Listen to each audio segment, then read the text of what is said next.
Et si une seule décision politique avait changé à jamais l'histoire biblique, religieuse et culturelle du monde? Aujourd'hui, nous allons remonter plus de 2900 ans en arrière pour explorer l'un des événements les plus marquants de la Bible. La division du royaume d'Israël en deux nations rivales, Israël et Juda. À l'origine, le peuple hébreu formait un royaume uni, gouverné successivement par Saül, David et Salomon. Un royaume puissant, respecté et centré sur Jérusalem. Mais après la mort de Salomon, tout s'effondre. Le royaume se fracture, les tribus se séparent et une rivalité durable s'installe entre le nord et le sud. Pourquoi cette division a-t-elle eu lieu? Quelles en ont été les conséquences politiques, religieuses et spirituelles? Et surtout, pourquoi cet événement est-il encore si important aujourd'hui, des milliers d'années plus tard? Dans cette vidéo, nous allons analyser les causes profondes de la division, les différences entre Israël et Juda, leurs chutes respectives et l'héritage durable de cette séparation dans la Bible. Avant de commencer, si vous aimez les vidéos d'histoire biblique, d'archéologie et de récits anciens, abonnez-vous à la chaîne, activez la cloche et partagez cette vidéo pour soutenir le travail et permettre à d'autres de découvrir ces histoires fascinantes. Installez-vous confortablement et plongeons ensemble dans l'un des tournants les plus décisifs de l'histoire biblique. Avant qu'Israël et Juda ne deviennent deux royaumes distincts, il existait un royaume uni d'Israël. Ce royaume est né d'une période troublée, marquée par les juges, des chefs charismatiques mais temporaires. Face aux menaces au extérieur, notamment les Philistins, le peuple réclame un roi. Le premier roi est Saül, issu de la tribu de Benjamin. Son règne marque le début de la monarchie, mais il est instable et conflictuel. Après sa mort, David monte sur le trône et transforme profondément le royaume. Il conquiert Jérusalem, en fait la capitale, et unifie solidement les tribus. Sous David, le royaume devient puissant militairement et politiquement, mais c'est son fils Salomon qui marque l'apogée du royaume. Salomon est célèbre pour sa sagesse, sa richesse, et surtout pour la construction du premier temple de Jérusalem, centre religieux majeur du peuple hébreu. Cependant, cette grandeur a un prix. Pour financer ses projets, Salomon impose de lourds impôts et un travail forcé, surtout sur les tribus du Nord. De plus, ses nombreuses alliances étrangères l'amènent à tolérer, voire introduire, des cultes étrangers, ce qui crée un profond malaise religieux. À la fin de son règne, le royaume est riche mais fragile.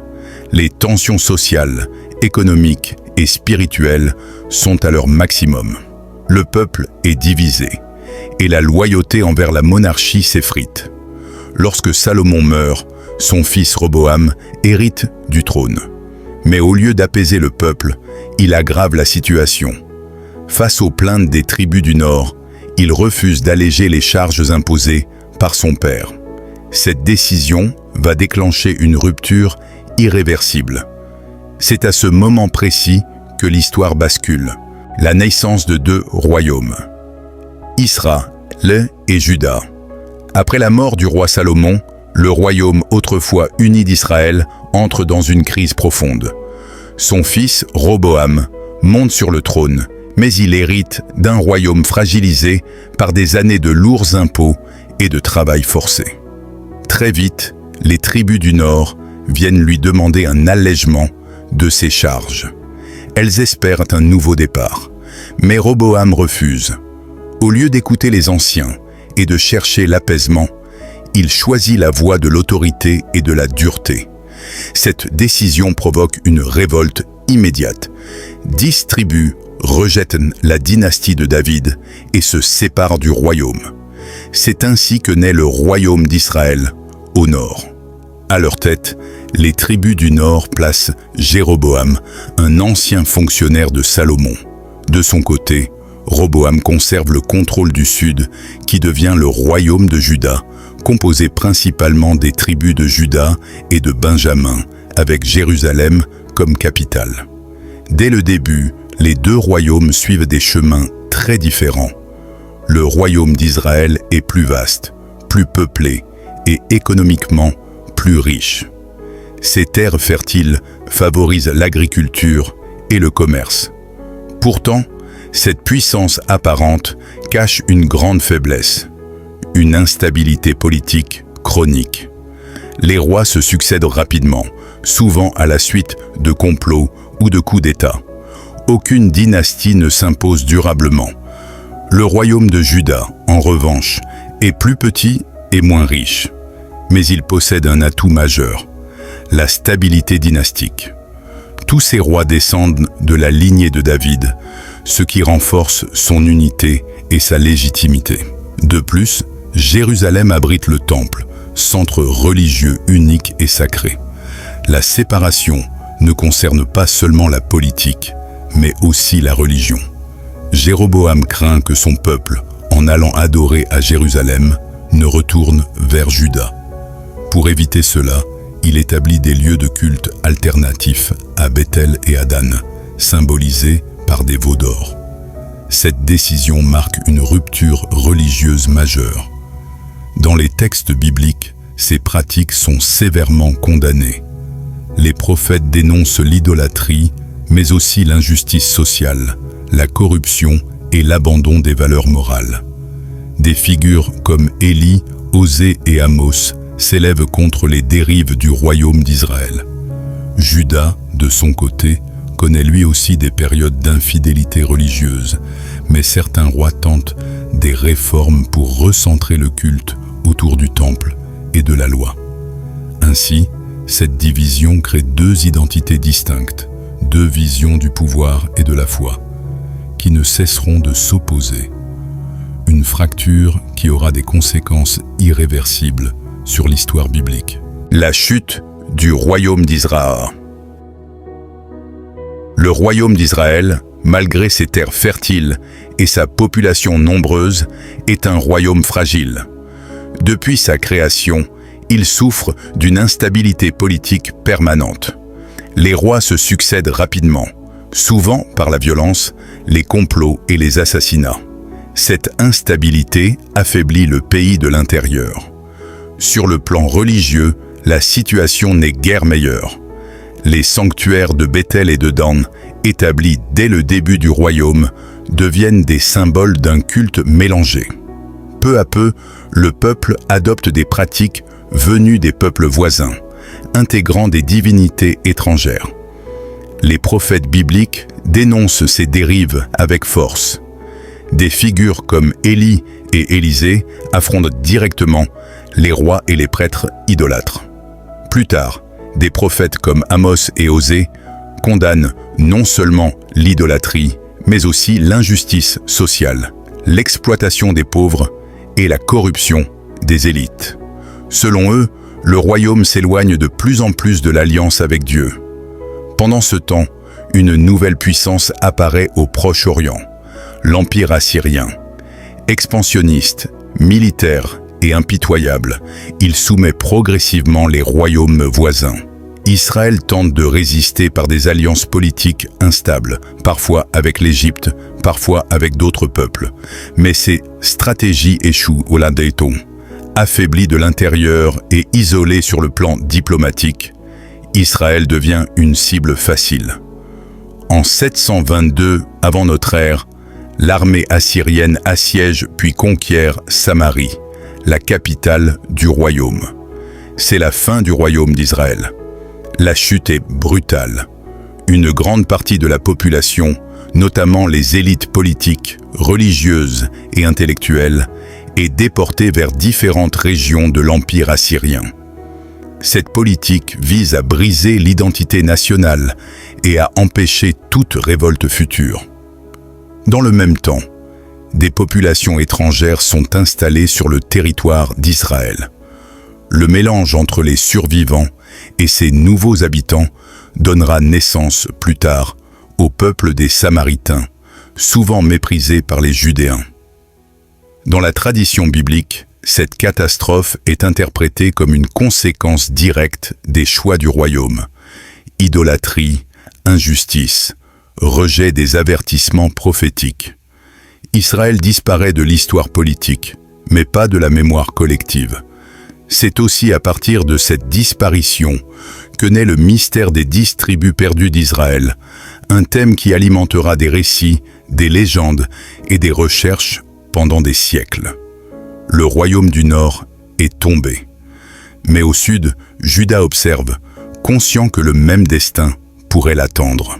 Juda, l'exil et l'héritage biblique. Après la chute du royaume d'Israël, tous les regards se tournent vers le sud. Le royaume de Juda est désormais seul face aux grandes puissances du Proche-Orient. Pendant un temps, il survit en observant le sort tragique de son voisin du Nord, espérant éviter la même fin. Juda bénéficie de plusieurs avantages. Une capitale fortifiée, Jérusalem, un temple centralisant le culte, et surtout une stabilité politique grâce à la continuité de la dynastie de David. Certains rois cherchent sincèrement à réformer le royaume. Des figures comme Ézéchias et plus tard Josias tentent de restaurer le culte du Dieu unique, de supprimer les pratiques idolâtres et de recentrer la vie religieuse autour de la loi. Mais ces réformes sont souvent de courte durée. Après chaque roi fidèle, un autre revient à des pratiques contraires aux enseignements prophétiques. Les injustices sociales, la corruption et les alliances politiques dangereuses persistent. Les prophètes, comme Ésaïe, Jérémie et Michée, avertissent sans relâche. Juda suit le même chemin qu'Israël. Au VIe siècle, avant notre ère, une nouvelle puissance domine la région. L'Empire babylonien, dirigé par le roi Nabuchodonosor II. Juda devient d'abord un royaume vassal, puis se révolte, espérant un soutien de l'Égypte. Cette rébellion s'avère fatale. En 586 avant notre ère, l'armée babylonienne assiège Jérusalem.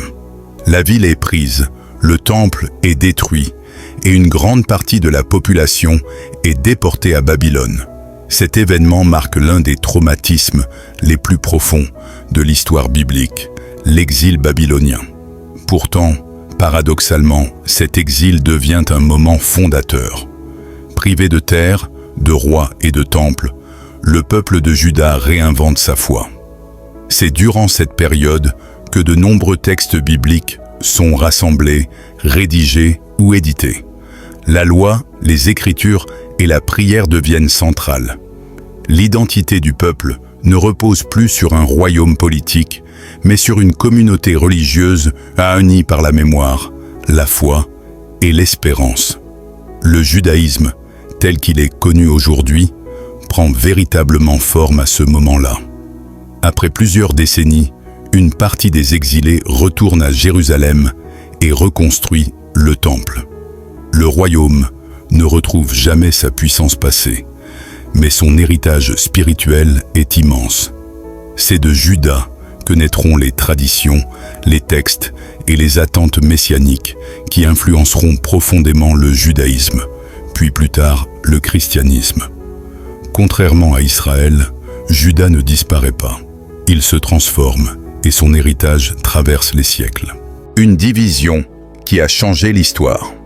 La division entre Israël et Juda n'a jamais été un simple conflit politique. Elle a marqué un tournant décisif dans l'histoire biblique, dans la foi et dans l'identité d'un peuple. À partir d'un royaume uni est née une fracture profonde, aux conséquences irréversibles. Le royaume d'Israël, puissant mais instable, a disparu rapidement, laissant derrière lui le mystère des tribus perdues et une mémoire brisée. Le royaume de Juda, plus fragile en apparence, a survécu à la destruction, à l'exil et à la perte de tout ce qui faisait sa force. Mais c'est précisément dans cette épreuve que son héritage s'est enraciné.